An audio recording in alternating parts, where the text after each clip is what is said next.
नमस्कार, मैं मुकेश गोलिया और आज हम बात करने वाले हैं कि जो हमारी प्याज की फसल है उसमें जो पीलापन आ रहा है बदलते मौसम के कारण है।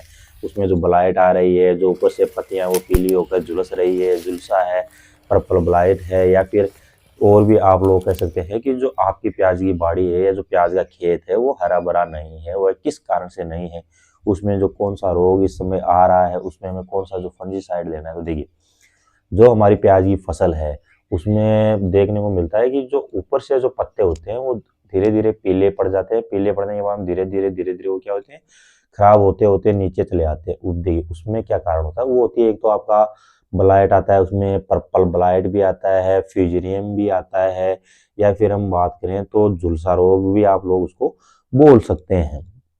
अभी इस अवस्था में एक और आपकी जो प्याज की फसल है, इस अवस्था में उसमें आपको थ्रिप्स देखने को मिलती है। थ्रिप्स है, माऊ है, चेपा है, अड़ है, ये भी आपको देखने को मिलता है। तो इनमें अब स्प्रे की अगर हम बात करें कि कौन सा हम स्प्रे ले सकते हैं जिसके कारण जो हमारी प्याज की फसल है वो उसमें वापस से वो हरापन है, वापस से जो वो काचापन है, यानी पत्तियां है वो कच्ची होने लगे। तो देखिए, जो प्याज की खेती है वो एक तो बात करें कि जो प्याज के पत्ते होते हैं वो सेंसिटिव पत्ते होते हैं। जब प्याज की बाड़ी आपकी यानी हमारे जो प्याज की फसल है जब तक हरी भरी रहेगी तब तक ही हमें उसमें अच्छा उत्पादन देखने को मिलेगा। क्योंकि जैसे प्याज की ग्रोथ है वो अच्छी खासी, अगर पत्तियां पीली होकर पड़ने या सूखने लग जाएगी तो प्याज की जो पत्तियों की जो ग्रोथ है वो रुक जाएगी, और जो प्याज के कंद की साइज है वो भी नहीं बनेगी। यानी प्रॉपर हमें जो उत्पादन हम पर बीघा के हिसाब से या पर एकड़ के हिसाब से जितना हमको मिलना चाहिए वो उत्पादन हमको नहीं मिलेगा। तो अगर अगर आपके प्याज की खेत में ये समस्या है तो इस पर आपको बढ़िया से बढ़िया टेक्निकल या फंजीसाइड और इंसेक्टिसाइड आपको लेना है। अगर बात करें कि कौन कौन सी कंपनियों का आप ले सकते हैं या कौन सा फंजीसाइड या कौन सा इंसेक्टिसाइड साथ में लेंगे, आपको एक माइक्रो न्यूट्रेंट या पीजीआई भी लेना है साथ में। और इसके साथ में आपको चिपको जरूर डालना है, यानी गूंद है वो जरूर ही डालना है। अब देखिए, गूंद का काम ये है कि जो एक तो अपनी जो सारी दवाई है, जब पत्ते की एक साइड में दवाई लगती है तो उस दवाई को पत्ते की दूसरी तरफ तक पहुंचाने का काम है वो क्या होता है, गूंद यानी चिपको का होता है। तो आप चिपको को अपनी जो कोई भी स्प्रे लो, किसी भी फसल में लो, उस पर आपको चिपको उसे डालना चाहिए। अब देखिए फंजीसाइड, कुछ फंजीसाइड के अगर हम नाम बताएं तो आप बीएसएफ कंपनी का मेरीवोन आता है, सिजेंटा कंपनी का एमिस्ट्राटॉप या कवच फ्लो आता है, या रेडोमिल गोल्ड आता है। फिर बात करें कि बायर कंपनी का, तो बायर कंपनी में आपको जो वो मिलता है देखने को, एलियट वगैरह हो गया, वो आप ले सकते हैं क्योंकि वो दोनों तरफ काम करता है। ऊपर भी जो जब आप स्प्रे करेंगे तो नीचे भी वो काम करेगा, काम करते करते नीचे भी आएगा, और काम करते करते आपके ऊपर पत्तियों तक भी वो जाएगा। अगर हम बात करें कि इसके साथ में इंसेक्टिसाइड कौन सा लेना है, तो इंसेक्टिसाइड में आप फिप्रोनिल 5% ले सकते हैं, या फिर इमामेक्टिन बेंजोएट ले सकते हैं, या बायर कंपनी का सोलोमन आता है, या फिर इमिडाक्लोप्रिड 17.8% है वो आप ले सकते हैं। ये आप इसके साथ में कोई सा भी एक इंसेक्टिसाइड ले लीजिए।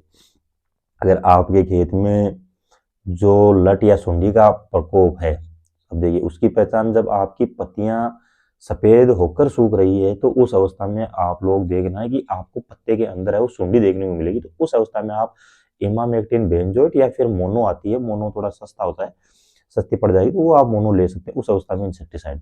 अब देखिए, अब इसमें जो माइक्रो न्यूट्रिएंट की अगर बात करें या फिर जो पीजीआर है, तो पीजीआर में आप बायोविटा ले सकते हैं, सिजेंटा की क्वांटिस ले सकते हैं, सिजेंटा की इसाबियोन ले सकते हैं, और भी अच्छे अच्छे जो आपको पीजीआर है वो मिल सकते हैं, मिलते हैं बाजार में। तो आप उनमें एक माइक्रो न्यूट्रिएंट को सा भी ले सकते हैं। टिस्टेंस का जो माइक्रो फूड आता है जिसमें माइक्रो न्यूट्रिएंट आपको देखने को मिलता है, या फिर कोई भी आप अपने एरियाज के अनुसार जो भी आपको अच्छा पीजीआर मिलता है वो आप ले सकते हैं। और साथ में फिर आपको डालना है चिपको। इन तीनों का कॉम्बिनेशन बनाकर आपको अपनी प्याज की फसल पर स्प्रे लेना है, और स्प्रे हमेशा आपको शाम के समय ही लेना है। क्योंकि देखिए, शाम के समय एक तो आपके जितने भी जो माऊ थ्रिप्स है, या फिर जो सफेद मक्खी आती है, या फिर आप बात करें सूंडी, तो ये क्या होती है, जो बाहर निकलती होती है, बाहर की अवस्था में होती है हमारी फसल की, प्याज के पत्तों के ऊपर आपको देखने को मिलती है। तो उस समय अगर आप स्प्रे करेंगे तो वो पूरी तरह से क्या हो जाएगी, नष्ट हो जाएगी, और जो हमारा स्प्रे है वो अच्छा काम करेगा, अच्छा रिजल्ट आपको मिलेगा। तो इस प्रकार आप जब आपकी फसल में पीलापन प्याज की फसल में इस बार आ रहा है, यानी बदलते मौसम के कारण पीलापन तो आना संभव है, निश्चित है कि आएगा ही, तो उसको आप पहले ही प्रिवेंटिव में आप अपनी फसल पर अगर पहले पीलापन आने से पहले अगर स्प्रे लेते हैं तो आप हल्का डोज है या हल्का स्प्रे अच्छा फंजीसाइड है वो ले सकते हैं, जिसके कारण ये समस्या आपको देखने को भी नहीं मिलेगी। ज्यादातर यह समस्या 2.5 से लेकर 3 महीने का जब हमारा प्याज की फसल हो जाती है उस समय आपको देखने को मिलती है। तो आपकी प्याज की जो बाड़ी है वो लगभग यानी 3 महीने तक आपकी पूरी बाड़ी प्याज की खेत है यानी जो प्याज की फसल है वो पूरी हरी भरी होनी चाहिए, जिसके कारण प्रकाश संश्लेषण अच्छा होगा।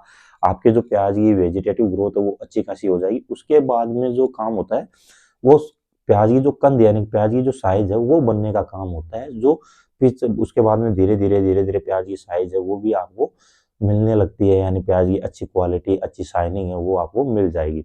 तो इस समय आप इन स्प्रे का यूज कर अपनी प्याज की फसल है उसको बचा सकते हैं। तो आपको दी गई जानकारी कैसी लगी वो हमें कमेंट करें। साथ ही में आपने कौन सा जो एक आपके लिए प्रश्न है कि आपने कौन सा जो प्याज की फसल लगा रखी है, लाल वाले प्याज की, देसी लाल की, या फिर जो गुलाबी पत्ती, या फिर पीली पत्ती का प्याज, आपने इन 4 में से कौन सा प्याज की फसल लगा रही है वो हमें कमेंट करें। साथ ही में चैनल को अभी तक आप लोग सब्सक्राइब या फॉलो नहीं किया तो सब्सक्राइब फॉलो करें, ताकि खेती से जुड़ी नई नई जानकारी आपको इसी प्रकार मिलती रहे। और मिलते हैं अगले वीडियो में, तब तक के लिए जय जवान जय किसान।